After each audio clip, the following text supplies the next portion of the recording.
Well, what do you Yeah, mean by it doesn't apply? You mean like one phrase or like one idea? Because it's way more nuanced than that in terms of all the specifics. Like when you look at an actual chart, like there's multiple complexes in a chart. Like I just pulled up real quick this one. It's actually the Charlie Chaplin and Hitler, the same chart. But I know you may not know what all those symbols are. That's in a square, a 90 degree to Saturn. So, and then it's also opposite the moon. And then there's another complex of Mercury and Neptune. And then there's a sun opposite Uranus. It's also in retrograde. And then also Jupiter opposite. It's actually Chiron. But anyways, what I'm saying is that there's like multiple complexes like within a chart. So that's why like if someone's just going to use one like interpretation or like one phrase, then yeah, that's going to be very generalized. That's why you have to really get into the nuance and the actual specifics of of what you're actually of what's and like I said too, these things can be expressed in different ways. Like the way I mentioned before, like the Mars Neptune, like that could be like somebody who's like a in like an like I said, like an athlete in some water sports, whereas someone else could have like a very weakened sense of like like initiating or like taking action. So there's like two very Yeah. opposite things, but they're both connected to that same complex because these things are multivariate. Like they express I think you'd themselves have in a to. they express themselves in a myriad of ways, but they're archetypally consistent. Kind of like a mother. There's a bunch of different mothers, but there's also an archetypal expression of a mother. Well, Yeah, you're I think you'd saying have to words test it like, yourself. good. Yeah. No, I was just going to say, Anchovie. I think you'd have to really test it. Just test it yourself.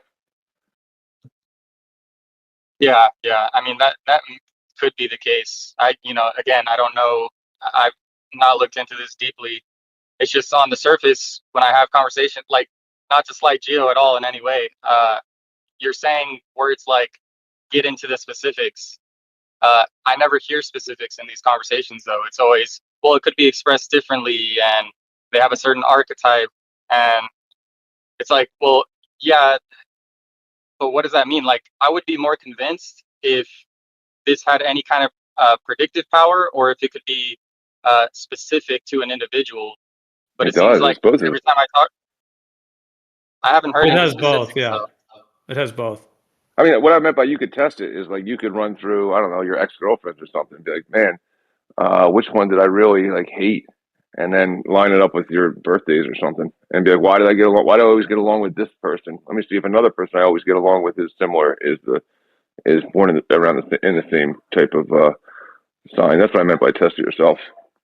Well, it's called And then Yeah, you but could, then it's and called then you could even then you could it's even called go and say, I'm this. How why do I always care about other people's opinions and consensus so much? I do fall into that exact category, something like that. yeah, but that's post hoc, in my opinion. You're looking for something in that chart compared to their birthday and being like, oh yeah, that makes sense. As But opposed yeah, I to know that. But when I'm you just saying, if all the other ones don't say that, and only yours says that you are that sort of way, isn't that kind of know, because I know helpful? plenty of people. I actually have 3 friends born on my same birthday, uh, and I would say they're not the same as me. Like, That's a little fucking weird, right there. How would you have three friends that are born on your same birthday? Isn't that like tell you something? Like, right? Just that? no, because just statistically speaking, that's gonna happen.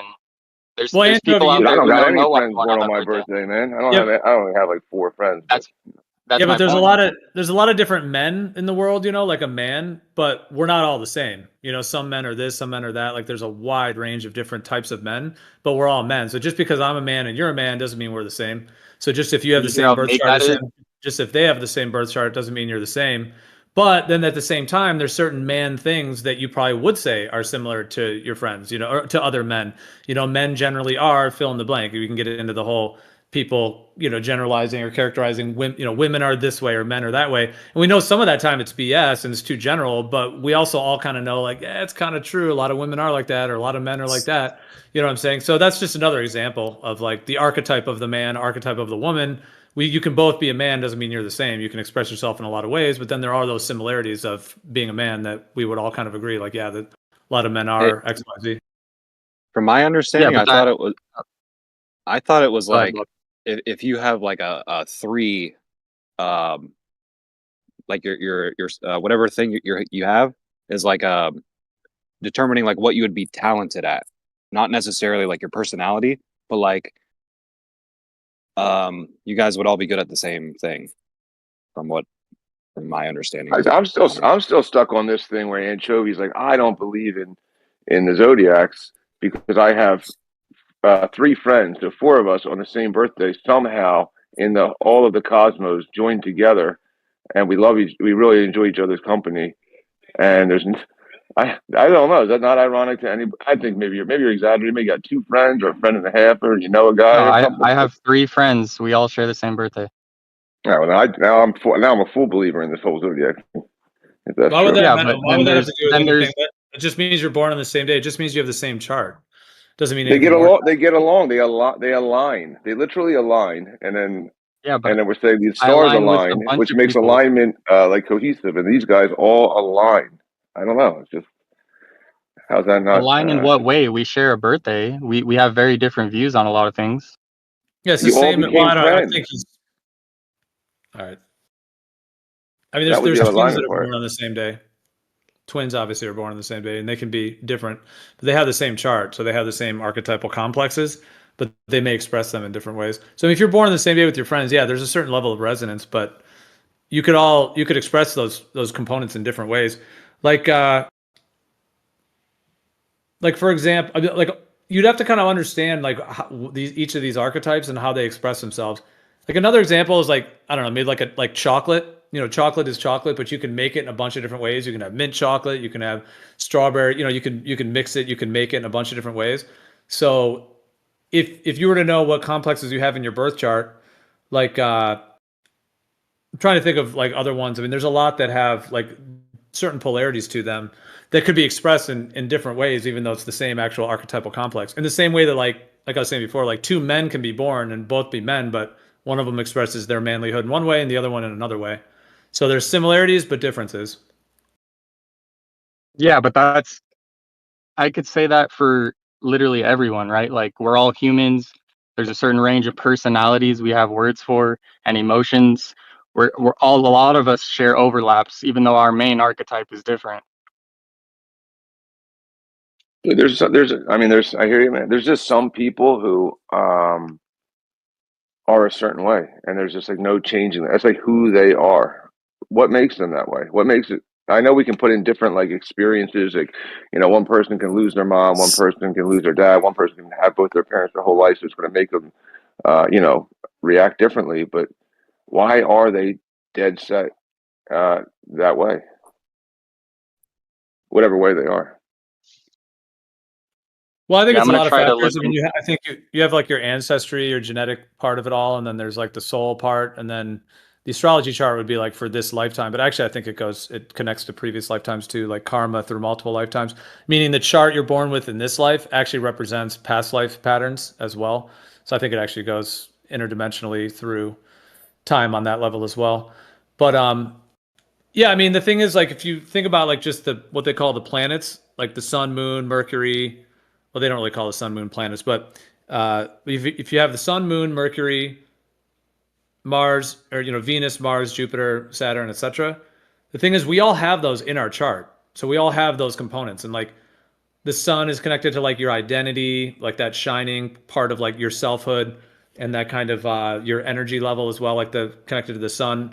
The moon is like the emotions, the internal reflective kind of moon part, and also and so on. I mean, I'm going through these too quick to give them justice, but whereas Mercury is connected to like communication, like everything that's related to talking, writing, speaking, communicating. Venus is connected to like aesthetic beauty and friendship and like the exchange of energy on like between like relationship level kind of energy and like beauty and so on. It's the principle of beauty. Mars is like the principle of like assertiveness, aggression, like power, strength components. Saturn is connected to like structure and discipline and framework and like the material, physical kind of structure of things, and also kind of consequences and discipline as well. Jupiter is kind of the opposite of Saturn. Jupiter is connected to like buoyancy and positivity and exploration and everything that has to do with like growth and expansion and so on. So I mean, I could go through the rest, but I know that there was a lot there. So, but each one like represent. So we all have those. Like they're all in the world, and they're all being expressed, and then we all have them in our charts. So that's why, like, if I were to mention something about Neptune or Pluto or Jupiter or any of those things, yeah, people are likely to be like, "Oh yeah, I know, I resonate with that, or I've experienced that." But we all have it in our chart, but you would have Jupiter in a particular alignment, for example. You might have Jupiter with Saturn, or you might have it with your sun, or you might have it with Venus. Somebody else might have Saturn with Jupiter or Saturn with Mercury. You know what I'm saying? So the way they actually align in the birth chart, it's sort of like a peak expression, or it's like a more potent expression when you have them aligned. And so that's where when it's looking at a chart, you're actually looking at like where things are kind of heightened and where there's like a kind of like a focus or an activation on like a complex of two or more that are combining together. And that's where it really gets into the nuance of someone expressing it in a specific way. Like Jimi Hendrix was born with Mars and Mercury and Uranus, actually. And Uranus is the principle of like electric rebellion energy, and then Mars is that driving, force, and then Mercury is the fingers. And so like literally, Jimi Hendrix is like a incredibly potent example of Mercury, Mars, and Uranus in his chart. So you can see it expressing like How that many? he has a potent skill in that correlates with his chart. Even though everyone has those principles, he just has them aligned in a way, and then he expresses it in a profound way. I Yeah, just I just mean, for just for to fun, I me, looked it's at look. yeah. Go ahead. No, good. I was gonna say, to me, it's looking for examples after the fact. Like, I'd be more convinced if you took a sample of people and did some kind of predictive power. Because looking at someone like Jimi Hendrix, how many people share his birthday and aren't like him? None. None. I mean, that's a bold claim. I don't know. I know. How would you disprove it? I don't know how you disprove it, right? But Well, somebody uh, out there knows somebody with that birthday, and they're probably not like Jimi Hendrix. I could just say they are. You know what I mean? No, they would still Sure. have the Mercury, Mars, um, uh, Uranus alignment. They may express it in a different way though, but they would still have that complex. That I bet if we looked at their life, they would actually have a heightened expression of those archetypes, but they may not come through in the same way they came through for Jimi Hendrix. In the same way that every mother's not the same, every man's not the same, where but those are still archetypes. So yeah, it doesn't Oh, mean that's that everyone born on that day is Jimi Hendrix, but they're all going to express that. That's the thing. These things can be expressed. They also have positive and negative. So like Jupiter, that principle of like expansion, positivity, buoyancy, like those are all positive parts of Jupiter. But the negative part of Jupiter is like overindulgence. So it's like that expansion principle, but it's coming through an overindulgence. So So is that's this an one of example those of things? there's a and positive then and negative what expression. happens to that person if they're not allowed to expand or overindulge? Like what kind of person would that produce? I mean, but yeah, the one I just looked it up for fun, and it might not even be like accurate. It's just a Google result, and it says the sign that's least likely to believe in the signs are Capricorn and Virgo. I just thought that was funny. Okay. Um, I know a yeah. Capricorn who's like all about the zodiacs and stuff, and then my brother-in-law is a Virgo, and he thinks it's all nonsense. Yeah. So is this one of those things that can't be falsified? Like if a number of people come forward and say, "Well, that's not like me at all," you would just say, "Well, it's just expressed differently," or like, in which way can this be falsified? Because like, if it says generalized, well, he just expresses it differently. We could say this about every single person. Me asking me, I don't think it's really falsifiable. I just think that when you take like an honest look on what it predicts, I don't even know how it predicts it, right? But when I apply it, it just works. That's my point. If I want it, I've said it before. Like if I wanted to, not that I'm not even like on the market, whatever. But um, it's like I could just hijack these girls and be like, "Oh, you're a what?" and then go on the phone real quick and look it up and sucker them in. It's like that precise. I've just kind of checked with all the people I know. I'm like, okay, when's your birthday? I'm like, man, it's just like pinpoint accurate to like a lot of their like just to their core. Not to like obviously I know these people well enough to say, okay, this is how they are. This person is super stubborn. This person does dive in head first with no information, where this person will never dive into anything without knowing all the details of where we're going, and it just seems to align. Yeah, I agree. I think it's ultimately unfalsifiable, but I think you should try it out for yourself. Like I just uploaded my chart to ChatGPT and asked it to analyze me, and I thought, holy crap, that's really close. So maybe Anchovie, you should get your chart and then like 4 other charts, random charts, upload all of them to ChatGPT without knowing which one's yours, and then see if the description actually matches you based on your actual chart, compared to like just a random chart. That might be a good way to test it. I like to believe it because mine just feels like one big compliment. Come on.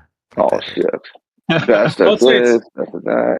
It's definitely falsifiable, but it just depends on how you're approaching it. Like I would say this, like, and I'm not really like with Anchovie. I know we're not really debating it. We were kind of discussing it originally. You're obviously, bringing up some your skepticism or questioning of whether it's valid or not, which is understandable. So then it kind of kicks into a little bit of a somewhat of a debate style. But I would say, like from my perspective, I'm not really interested in like trying to convert or convince you that it is legit. I would say, from my understanding of studying it for probably about 20, 25 years at this point, and I also went to a graduate school and was able to, because we looked at charts going back through history, like looking at history and looking at thousands of different people's charts as well, like famous people and people in the public eye.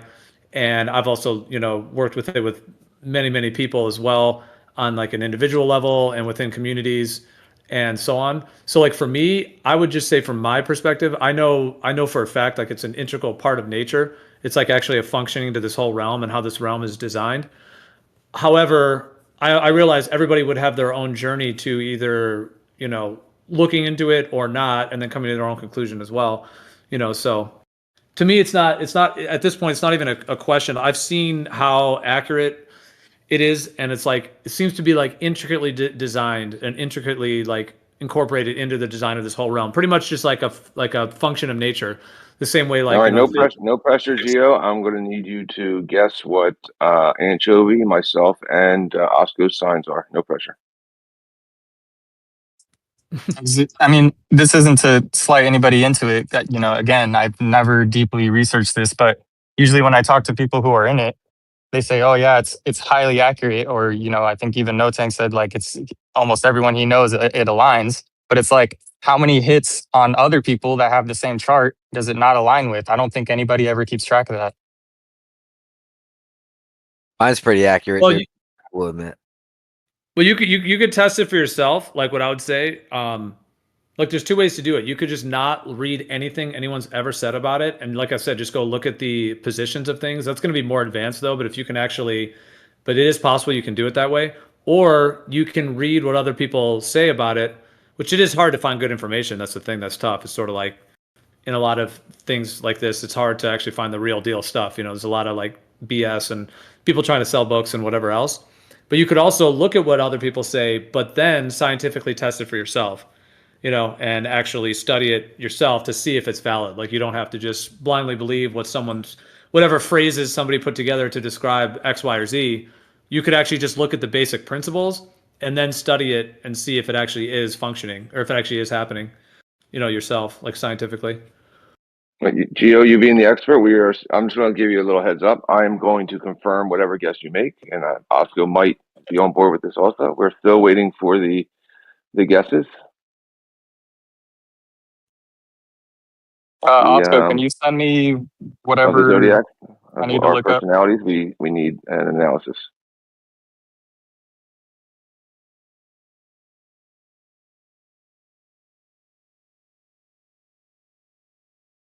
Oscar, he wants your Chat GPT. You could also, Anchovie, you could, if you like, you could go to a really good astrologer. Like technically, you could lie to them about your birth date and then get a reading, and then go to another one and then tell them the real birth date and get a reading. You could try that. That's one way. Gio, you're unwilling to make these guesses? It's okay if you are. You're not gonna guess. For what? For a sun sign? Can you read my palm too, Gio? Yeah, I want you to guess based on your relationship with myself, Anchovie, and Osco. what the signs are. But I mean, I'm not good enough to even pretend I could do that. But Palmistry is legit too. That's 100% real.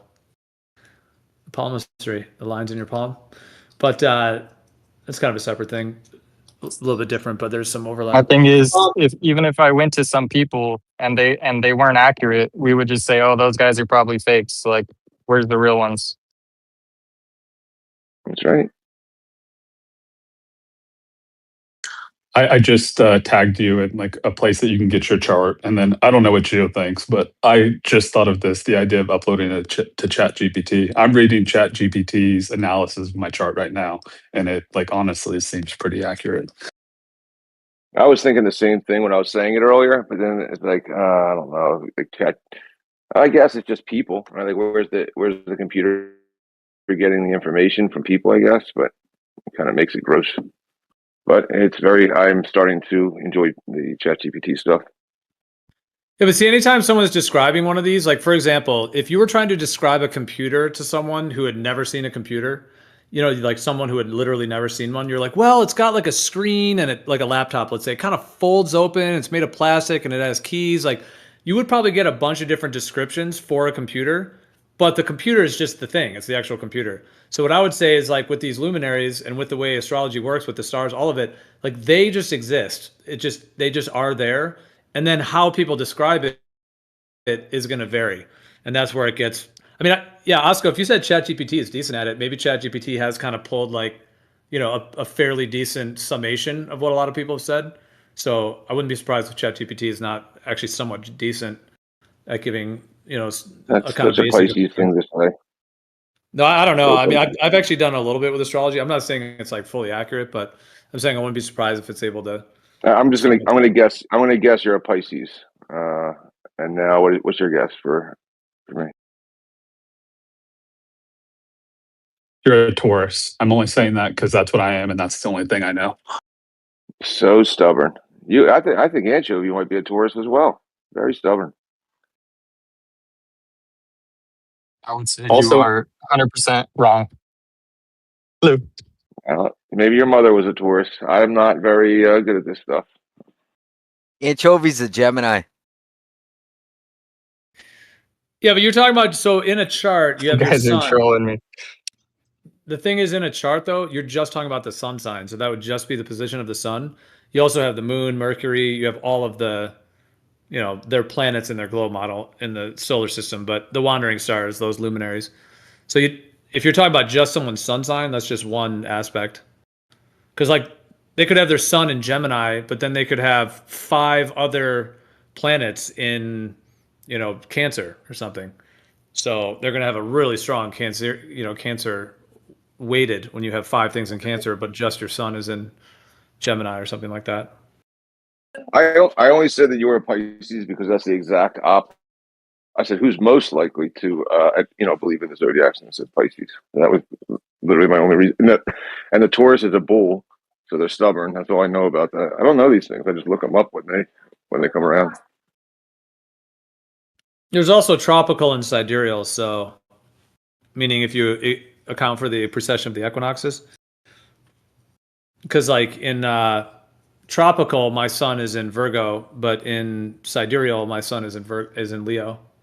But I'm on the cusp of Leo and Virgo, but sidereal will be Leo.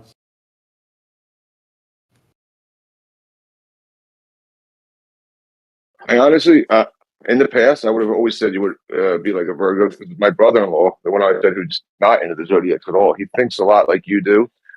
He's very into like plants and growing, and he's very like he'll think everything out methodically. Not really super methodical, I'm sorry, but he will like have a plan and then make sure it's like a concise plan. That is where I would honestly have put you somewhere around there. Yeah, Virgo is like the diagnostician, and it can tend to be more detail oriented and Yeah, that's like I don't know how to word it exactly, but that's like kind of what I'm describing. Like not like methodical, like crazy, not like crazy methodical, but um, whatever you said, diet something.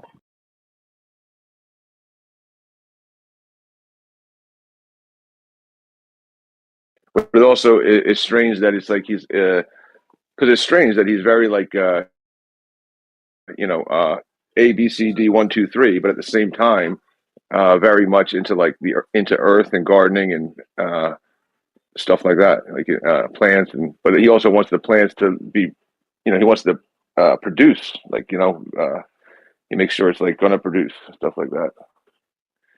He's also, he's a school teacher. He's very like by the book, um, that kind of stuff. So I did it with him before as well. I was like, all right, let's test it because he's like anti whatever. He's like Anchovie. He's like, no, this is bullshit. So I said, all right, well, let's see if it like lines up. So I kind of like tested it with him and said, let's see where you fall in. I didn't know his birth. I don't know his birthday. So I was like, all right, let's just see all your stuff. Add all your stuff in. See what the computer says you should be.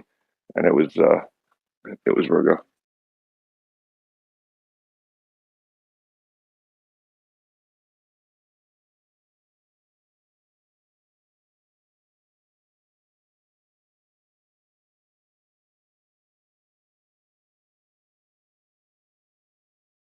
But yeah, like more than it being I don't know, more than it being like true as far as, oh, I proved something and now I have some sort of it's absolutely true. More than that, it's useful. Um, it's literally useful. That's kind of what I was just trying to describe earlier, and which is strange.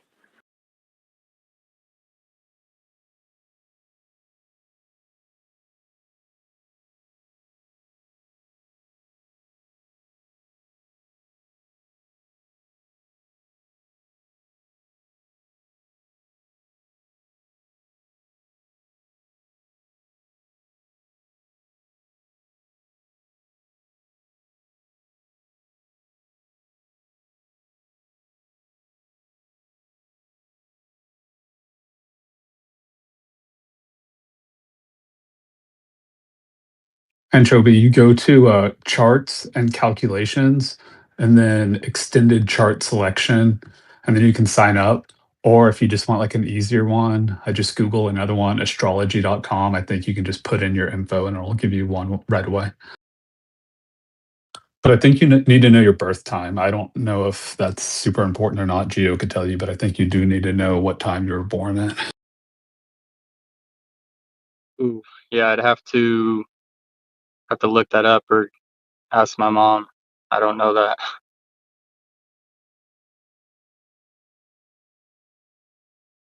I was born at home in the bathroom at 3 a.m.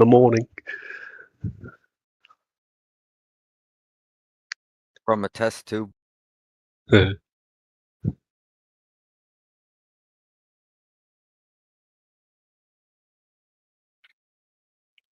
Curious why it needs your name. Does that actually play into it? No, I don't think so. Typically, a chart, it'll just put your name at the top of the chart. Like I can show you what a chart looks like. They just need to check you have a mathematical harmony with your social security number and credit card. Yeah. Although this is the one time I had like an actual professional reading, which I had from Mark from Wakey Wakey, who used to have like a flat Earth YouTube channel. I don't know if you know who that is, but he did mine, and he actually had me send a selfie of myself. I don't know if that's common or not, but I sent a selfie of myself and all my birth info.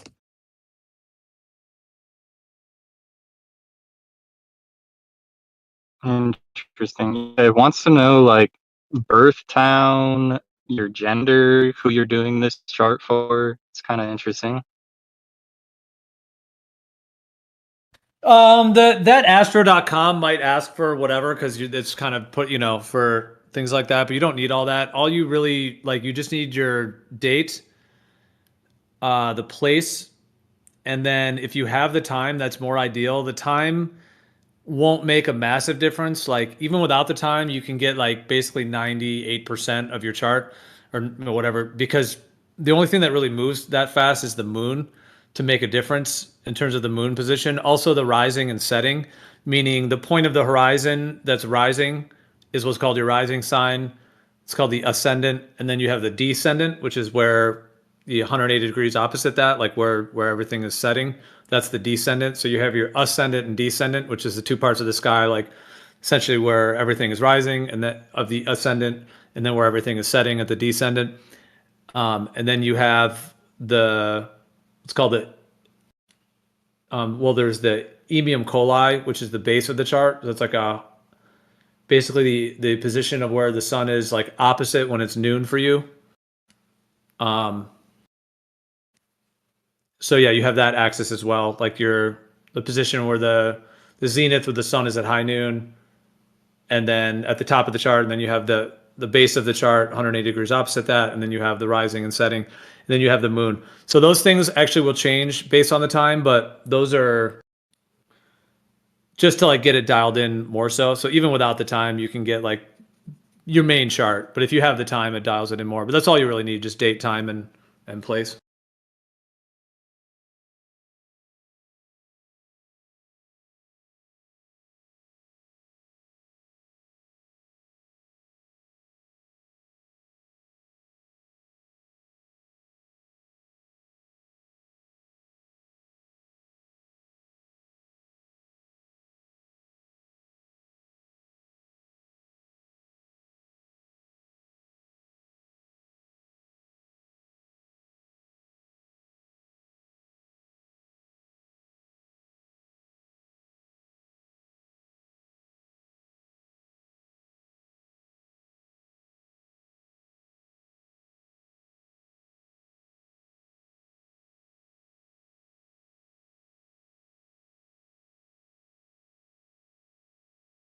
If you don't have the time, you can just set it to 12 noon, because that's like in the middle, which gives you kind of the best like estimation.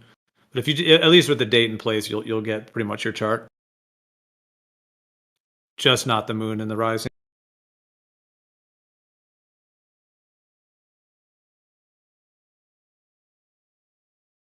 Ever thought how this could work on a dual pole, Osco? Without the sky being a circle, the way the zodiac is laid out? Astrology on the dual pole? Because then you don't have like angles between them, like definitely changes it up.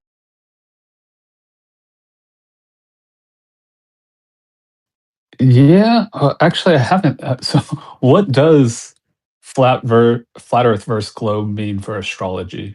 Because isn't it like in Hellenistic times when like Western astrology was developed? Didn't they believe? Well, did they believe in flat Earth or globe? I don't know. Does it matter at all, or do you think it does? Like astrology between flat and globe? Or not Yeah, necessarily not necessarily dual pole, but just flat and globe. yeah. Because actually, now that I'm thinking about it, when I had this reading done by Wakey Wakey, he if I'm remembering correctly, he said that's why he did whole sign houses. Like he said that that's a flat Earth astrology. Like it had to be whole sign houses versus these other signs or these other systems. I think that's what he said. Well, Oscar, wouldn't the if the alignment of the planets matters, wouldn't the matter? You cut out, unless that's me. I don't know. If the alignment of the planets matters, wouldn't the shape of the Earth play into that? Yeah, that's what I'm asking. I would think so, but I'm not sure. I've never really thought about astrology that deep to think, if it actually matters one way or the other. Well, it's kind of the same in a way. Like astrologers use geocentric charts.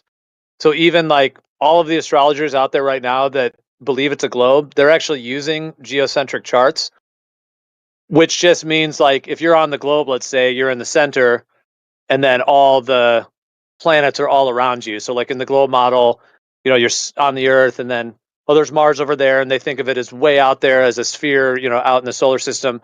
And then if you turn 90 degrees, the moon's over there, and that's just out in the solar system. But they're actually geocentric charts. You can actually make a heliocentric chart, which actually puts the sun in the middle, but that would mean you'd have to be on the sun, basically, astrologically. But you can make a heliocentric chart to put the sun in the middle, and it actually seems to represent like a more nuanced look at the sun like one's own sun in their own chart. So if you basically take your own chart and you make a heliocentric version of it, that seems to be like they do analysis of like how that represents more of the nuance of the sun in your chart by making a whole chart based on the sun being in the middle. But most all charts since you were born on the earth are actually like geocentric.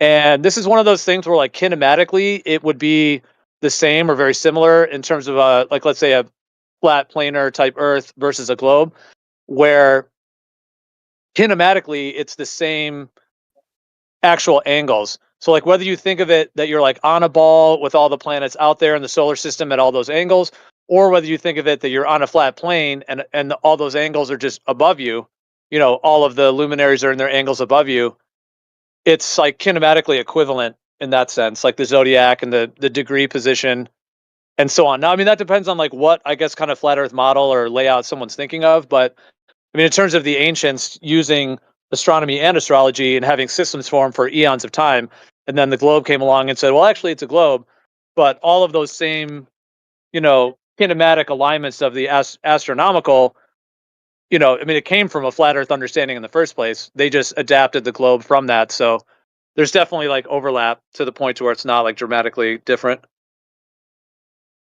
So Geo, all the angles for astrology, they're always when the planet's overhead of you. Yeah, I mean that's how. Yeah, I don't. Cause, I mean, you're saying compared to being on a globe. Well, yeah, because couldn't it, for people that are into astrology, couldn't this be a way to test the shape of the Earth? Because people antipodal to us, if it was a globe, would be going through a certain phase alignment, while the other side wouldn't. Right? Well, I mean, there's overlap. Like take like a full moon for example. On the globe, they claim that you're on a ball in between the sun and the moon. So you're on the ball, and the sun is going one way, 180 degrees. The moon's the other way, and you're on a ball in the middle. But the equivalent of that on like a flat plane, the sun and the moon could be opposite each other, just above us. So they are still 180 degrees, but they're just above us, and we're on the Earth, rather than being on a ball to where the sun and the moon are, you're between them, you know, physically. Um, and yeah, I mean, I hear what you're saying that it could have implications about the actual shape of the Earth Yeah, in I certain thinking about it. contexts. Like how this goes into how the sky aligns with the ground and the map, and so yeah, I mean, I like even like the celestial theodolite stuff. I mean, there is going to be some. I was just talking about the main kind of alignments of the actual luminaries have that kind of equivalence, which is why like astrology was geocentric and stationary planar Earth for eons of time, and then the globe came along and said it was a globe, but it's all like the alignments are interchangeable in that way. Yeah, thinking about it a little bit, I would think that if astrology is real, it would have to be a flat Earth because of what Anchovie's saying. Like it's showing, like if you have like whatever Pluto opposite Mercury, right? Like on your chart, that's showing what it would look like if it's above you. And if it's on a globe, you know, Pluto may actually be below you, not above you. So I think if it's real, it would have to be flat Earth.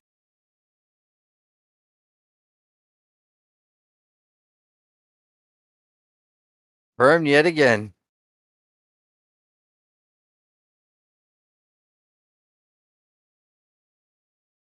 So none of the planets being aligned. Uh, let's assume for a second it was a globe. Astrology doesn't mention the planets being aligned in any way, like from under. It's always like when a certain angle above you, you would be able to see it. It's never like in a direction the opposite. Well, you have like, and what Oscar was saying, you have it like with the way the sky works. You know, like in a planetarium, you have that like hemispherical dome, and then you're just seeing one portion of the sky.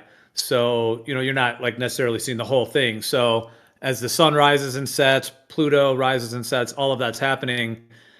Obviously, on a planar type layout, it would be that you're seeing a limited portion of the sky, and that when the sun sets, it's not going beneath your feet, but it's actually just continuing across the plane, too far for you to be able to see. So, that's kind of the equivalent, like over a plane, if the sun goes too far for you to be able to see, we just say, you know, it's gone out of your vision, etc. It's you know, the optical occlusion, etc., and the dissipation and the inverse square law, etc., to where that would go out of your view on a plane. But the globe would say, well, oh, when it goes out of your view, it's actually going under your feet around a ball. So that kind of goes into that thing, like the celestial sphere and how we see one part of it. But I mean, the angles are still correlative in that way. Like even if you claim that Pluto's going down under your feet, or if you think it's just going further across the plane, there's still an angle. Like let's say that, like a good example, like the sun and the moon, when it's a full moon. Like whatever's causing the moon to be lit, let's just leave that aside. But they're definitely 180 degrees from each other, the sun and the moon. But they're still rising and setting. And even when they set, or when one of them sets or one of them rises, somebody else can see it where they're at, and they're still 180 degrees in the sky for everybody. You're just seeing a different portion of their cycle. Yep, but so like in my chart, I have Sun opposite Saturn, right? And so like on a flat Earth, that would create a direct line across like the top of me. But if we're on a globe, it wouldn't do that. Or the line would be what? A straight line through the middle of Earth? Is that what you're saying? Like it just seems like it would be completely different. Like I wouldn't have like the trines or the opposites or anything like that if it's a globe. Am I missing? Because I don't know if I'm visualizing this correctly. Well, you still would. Like, here, I'm gonna just repost the one that you posted, which the chart you posted. So yeah, you have okay, Sun opposite Saturn, you're saying? Yeah, you do have Sun opposite Saturn within a degree. That's that skepticism that you have. But yeah, Sun Saturn can be skeptics. But yeah, so the line at like the 9 o'clock position where it says AC, that's the ascendant. That's your rising on the like the 9 o'clock position. And then over on the 3 o'clock position is the descendant or the setting. So that means when you were born, all of the things beneath that horizontal line across the middle, like the 3 o'clock, 9 o'clock, axis, everything below that would not be visible to you when you were born. Whereas everything above that would be in the sky when you were born. So whatever the time is, it must have been in the day because I see the sun is up there.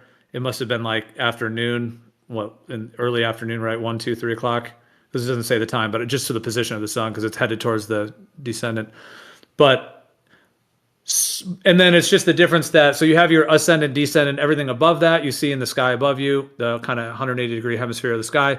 Then everything below that you can't see. Well, on the globe, they say that it actually is, beneath your feet, going around the ball, and those things are ways far out there. Whereas on planar Earth, it would just be that it's too far for you to see, but it is still in that degree. So, yeah, it would just be that, like, on a flat Earth, let's say the sun would have been in your sky, but Saturn would not have. It would have been on the other side of the plane, kind of thing. But it still would be 180 degrees in the sky. Like those two things, the sun and Saturn would have been 180 degrees. Whereas on the globe, yeah, they just claim that when the thing's set, they're going beneath their feet. But the angles, I mean, depends on what kind of flat Earth map or model one is thinking of. And, in my view, since that we've been lied to and that's been kind of hidden from us, we may not have the exact map right now. So it's kind of hard to equate that. But it would be comparable. I mean, the angles. Are you saying differently or that it would be different? Well, that's my intuition, but I don't really know. I can't really visualize it. So I guess you're Yeah. saying, like, you're thinking that the geometry of the angles would be the same, whether or not it's the, luminaries going above us, or if they're going around us on a globe. You think the actual like geometry shown on this chart would be essentially the same thing?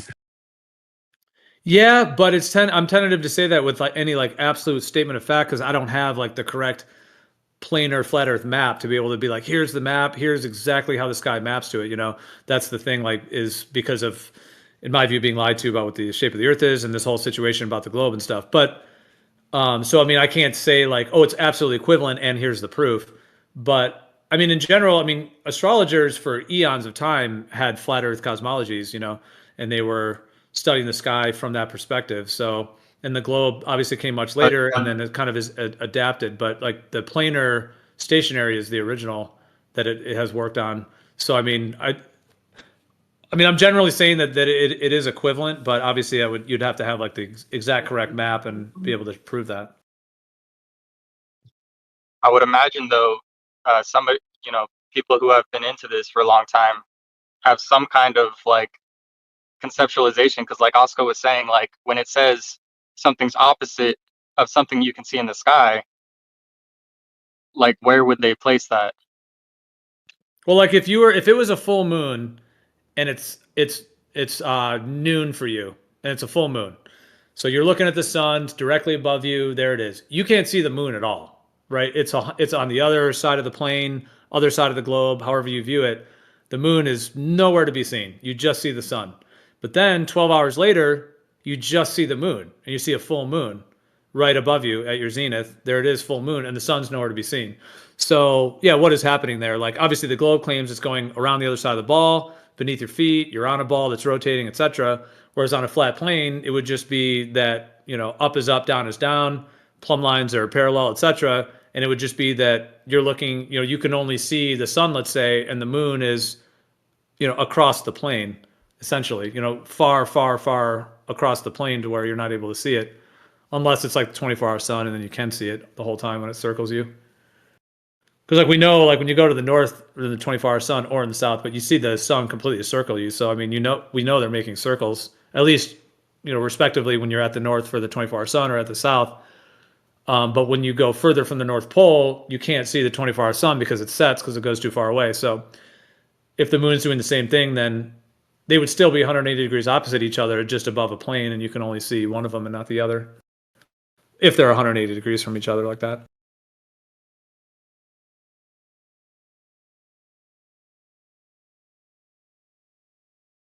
Yeah, I'm trying to visualize what you're saying. So for somebody who can see the moon while we see the sun, if your chart says that they're opposite of each other, couldn't we conceptualize like what that is in the sky above a plane though?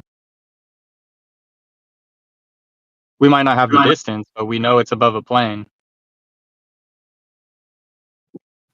Yeah. Are you saying like in what way conceptualize, like how it's laid out? Like, yeah, like somebody would have like a visual of what it means to be opposite, right? Like for people who are into astrology, they don't have like maps of where the planets would be at a certain time.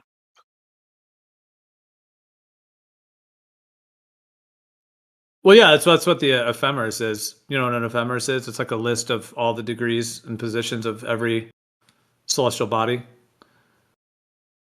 So I mean, the ephemeris, like in terms of like, so if the sky is like, for the moment, if it's like a 360-degree circle, granted, like the dual pole brings in a whole nother aspect of having two poles, but whereas the AE map or the Gleason's map kind of has like the circular to it, but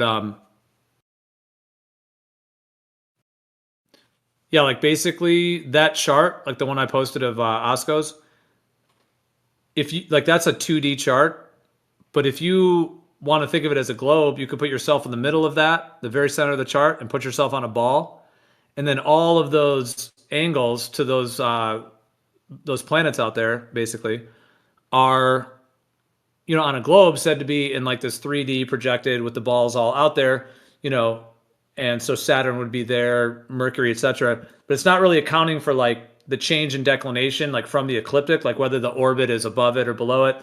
It's not accounting for that. And it's also not accounting for distance. So it's not accounting that, Saturn is X distance, whereas Mercury is closer. It's like a 2D map, with the globe in the center and just the angles. But instead, if you don't have it on a globe concept and you do it on a flat Earth, you could take that chart and just put it above the Earth, basically, like a flat plane. And then, since that's a 2D flat chart, put that chart above the flat plane. Now, if you thought of it as like an AE map, I guess you could I actually had an image. Somebody made one for me one time. It's not like the highest graphics. I could see if I could find it. But it's basically put like an AE map under that chart, which was kind of cool just to see that. But I mean, that would just be above. I mean, that whether the sky is flat or curved is another question, but like that chart would just be above the plane instead of around a ball. Yeah, what I'd like to see is someone map it out on a globe, like on Google Earth, to see if it's the same geometry. Like Because isn't it important in astrology? Maybe I'm wrong, but like the actual angles to it, like the degrees that the triangles make are really important. And in my mind, at least trying to visualize it, the degrees would be different if you're on a globe versus the stars circling around above a flat Earth. Does that make sense or not really? Well, how would it be different on a globe? Because I mean, you have the distances, like you have these greater distances, but that's not really represented in those charts, right? Like Mercury is the same, position of the wheel that Saturn is. So the distances are not, and then whether the orbit is like tilted is not really incorporated into that either. It's just the raw geometry. Like if you were on a globe and you're just chilling there and you pointed to the sun, you'd be like, okay, there's the angle of the sun. And then maybe you move your finger 30 degrees and you see Mars, for example. So that's like a 30-degree. And if you just put that on a flat chart, you're just taking that angle between these balls that are way out there and just putting them flat on a chart. Versus on a flat Earth, it would be just angles above you, and then they would actually be in that relationship above you. But I mean, I'm open to your idea that there are some conflicts with the globe, but I'm just saying, like kinematically, I think there's a certain level of equivalence. But again, to say that, you'd have to have like the correct flat Earth map to really be able to like show the difference or show which one is which. But I mean, it seems to be adaptable to the heliocentric model in terms of like just the raw geometry.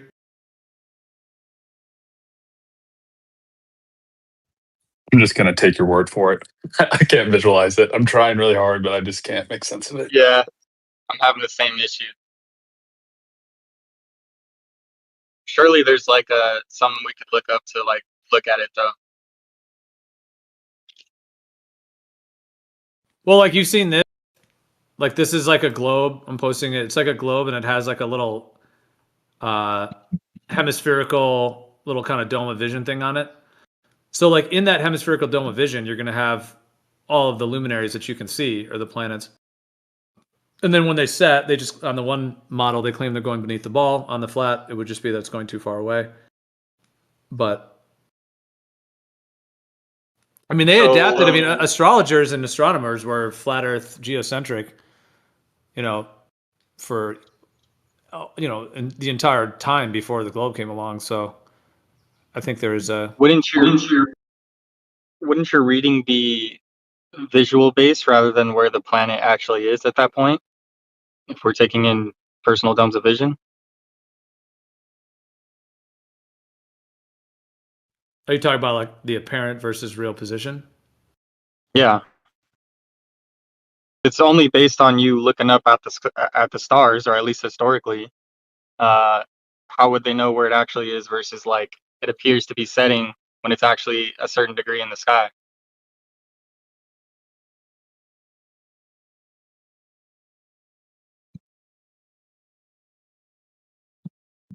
Yeah. Well, are you saying the degree of position in the zodiac versus how it appears to you? Because that would be like your rising and setting. Like, because each chart is pulled for like a specific spot on Earth. There's actually something called astrocartography, which is like how in the globe model, they try to claim like how the planets are like aligned with the ground. But it would there could be a transform for a flat Earth as well for that. So like when you move to different places, you get like a different inflection of your chart because it's called astrocartography. There's a whole field of studying like how the luminaries actually map to the ground as well. So like when you travel to different places, you have like experiences that relate to it's kind of like getting a transit in a way when you move to a different place. Yeah, so they already they're factoring in the location and all that already. Yeah, which I agree is kind of somewhat related to the current globe model. So whether there's like discrepancies there, because obviously being on a globe, there would be like differences. Well, because do you get what I'm saying? Like, let's say like way back in the past when they started doing astrology, um, where like the angle to a certain planet visually, um, if we're saying the angle is dependent on like just how our vision works, it appears lower because it's getting farther. When that would impact where it actually is like on a chart. But you're saying they already like worked that out ahead of time.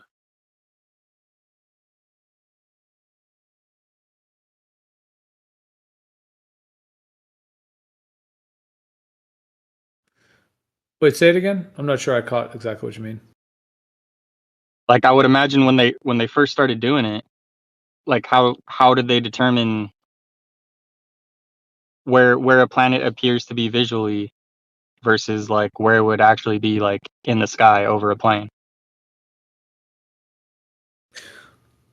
Right. Well, when you have like the fixed stars, you have, if you break up those fixed stars into 12 sections, which is what they do with the zodiac, then you have like the degree of each body. So like each of the 12 sections starts at 0, so like 0 degrees 0 minutes of Aries would be like 0 Aries. And then when you get to 20, you go one, all the way 29 degrees, since that's 12 sections of 30 degrees. So once you get to like 29 degrees 59 minutes, after that next minute you'll go into the first degree of Taurus, etc. And then you go through those 30 degrees, and then you'll go Gemini. Like, each one is 30 degrees. So like each one of these is going to be in a degree of the zodiac in the actual sky. But then how you actually see them will have to do with your position, like whether it's going to be rising or setting for you. Just like a star chart is pulled for like your actual position of what you'll be able to see, like what's rising and setting. So it's kind of the same in that way. So like But these things are in an actual position in the sky, but everyone's going to see it. Like, just take for example, like Saturn right now is actually at 1 degree of Aries, is actually where Saturn is. So it's just in 1 degree of Aries, and that's what well, that's on a tropical chart as well, but that's in the ephemeris. It'll say like right now it's actually at 1 degree 1 minute is actually what it is at this moment. So that's just what it would be in the sky, kind of independent of where you are. But then where you are is you're either going to see it rising or setting or a portion of it. so is there like an alleged like official history of astrology? Because it would have took them a certain amount of time, right, to be able to map out every location that the angle to a certain planet is, right? It would have took someone a fair amount of time to do that all over the globe, the plane. Yeah, I mean that's essentially what Stellarium claims to be doing with the sky. In the longitude latitude system related to the right ascension declination of the sky. But yeah, I mean, well, there's a long history of astrology of so many different traditions going back, and there's definitely some variation of how they approach it, and but yeah, I mean, it's a good question of like mapping the entire sky to the ground accurately. And maybe some of that's been kind of lost in our modern time if there's been kind of a whole shift and then this globe model was brought in, like what the actual full truth is of the sky, outside of the globe conception. Yeah, because do you think like they, they would have had astrology? You think they would have had astrology really travel to other parts of the world? Like a certain civilization would have had a chart without any knowledge of another civilization having one, right? Potentially, yeah, that they did it independently. Well, that's why there's so many different systems. Yeah, there's a Chinese, Babylonian, Vedic. I mean, there's like, if you look up the Wikipedia on astrology, there's like massively long. There's tons of, who knows how much of that is even true though. It's hard to know how much of it's been lost and how much of it's been retained. But yeah. And if the whole cosmology is shifted, I mean, dude, they could have gone and like hijacked a lot of the astrology information, and then who knows, they might have hidden that in the basement of the Vatican or something of the ancients. Yeah.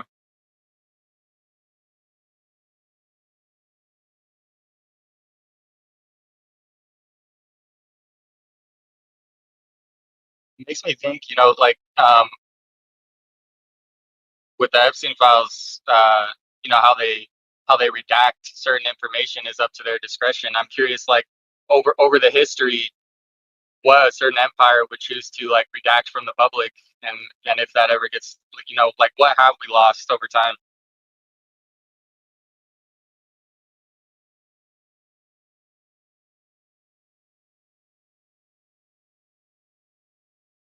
Yeah, for sure. No, that's a very mysterious question. How much of our history has been hidden from us, and astrology is a big example of that. Yeah, because as far as we kind of are told, like astrology and astronomy used to be one. So when you were looking at the position of Jupiter, you also were thinking about its significance and how it's related to the current time that you're in or the current cycles. So it's like it was connected as one practice, whereas now astronomy has been kind of shifted into this whole astrophysics thing and the outer space story, and then astrology they've kind of tried to relegate it to just pseudoscience, and have done seems like pretty considerable effort to try to downplay its significance. So there's been like this huge suppression of that side of it. I think because they use it for their own benefit ultimately. I have no question they do. When I look at certain times, like when COVID hit, there's just so many interesting times that I know that they use it, and if we don't know about it and they do, then they can use it to kind of initiate certain emotions in people and like kind of play on those Yeah. play on that. So So what's if your we take on do you think all knowledge should be open source to everybody? Oh, that's a big question. um it's hard to just answer that yes or no. Well, you mean like should some people be secretive? I mean, obviously, like people should be able to have their private lives and whatnot, but or do you mean more when it comes Yeah. to this topic, like astronomy or astrology? Well, I mean, like, yeah, just in general, because like, I mean, if you apply it to like, if you go down the topic and you end up at like, well, what about like national security, and then you get into, well, who decides what should be secret and who does and what isn't? Just a general question. Yeah, that's a big topic. Yeah. And well, that's where like secret societies come in, and like should they be allowed to, or or is it valid like morally to keep secrets or to keep information hidden? And that kind of goes down to the whole globe thing too. Like we were saying the other day, like from the perspective that the globe is false, like the real map of the Earth would be like classified information. People are always coming in here like, oh, where's your map? Where's your map? Why would you expect that we would have something that's like probably highly classified with the militaries of the world? Especially if they're lying to us about the globe, then that would be like to them classified. Granted, we might be able to go out and map it ourselves. So in that way, like if we can travel the earth, and we might be able to independently map it. So it's like something that's classified, but just because people haven't gone out to do that. But I don't know. What you asked is a big question. I would say like spiritually, there's a lot of ways to view that. I mean, people are always gonna keep information from others, but like, is that immoral? I guess we'd have to figure out if we're gonna take the conversation that direction. Like, what aspect are we referring to? Like, of a government to keep things, or just I mean, obviously people should be able to keep information about their lives kind of private if they want, like personal thoughts or whatever. But when it comes to, like maps or the sky, like should that be more universal, and should we not keep those secrets from each other? That's kind of what got us into this whole globe mess, one could say, is that Yeah, let's say for conversation we exclude like personal stuff. Let's just only include things that would impact everybody. Open the So yeah, like floodgates to the patent office. Yes, I agree. We should. the patent office. and there's something pretty awesome about things being open source and being available to everybody and being transparent and honest, especially when they're things that affect all of us. That's why, like, even right now, like, they try to give you, public spending for taxes is public, there's certain things that they claim they have to, keep that everyone should know, although if they're still lying to us about that. But I mean, dude, I'm all about like open source and having knowledge. I mean, I'm not a fan of like secret societies, if you're going kind of that route. Like, Yeah. but does that mean it should be illegal though? Or should we like go and like, seize their information that they have that they're hiding? I mean, that's a whole nother kind of moral question too. Because it's kind of a fine line if you decide, yeah, certain things should be kept secret, and certain people should be able to hold those secrets, then this is how we get into secret societies and evil people being able to do things. Because I mean, if we leave it up to their discretion, then who knows what they're hiding. Yeah, and this actually plays into topic of astrology, because over, it seems like in our history, there have been astrologers who had certain information about either the astronomical or astrological positions or alignments, and then they would like keep that secretive, for the kings and queens, and then the kings and queens would like, hire them, or in some cases maybe even like, keep them like imprisoned and then force them to give them the information of when this alignment's happening or that alignment, and then they would use that to like control the populace or do certain events. So there's a whole like history of that, it seems, with the astrology side, because back then, like, if it wasn't really open source, you had the astrologers that had the skill to know what was going on, and then no one, other people didn't have that, like they didn't really know how to interpret the sky. So then you have some people with like, privy to certain information that others don't, and then you get like the kind of kings and queens that want to use that to control or keep the information for them. So it does kind of play into that. Incidentally, do you think around the COVID time that they made it quite obvious that the whole thing was a scam? I mean, I know it's obvious to the truthers. I was like, I'm preaching to the choir. What I'm saying is, even to relatively closed off people, they could see something's not quite right here. Don't you think? I think so. Like at some point they were like, we're going to give you a 6-pack and a burger. It just got stupid. It got stupid, right? Do you agree? I would or like not? to hope so, Andy, but unfortunately, I think most of the population, no, they don't see it. Well, that's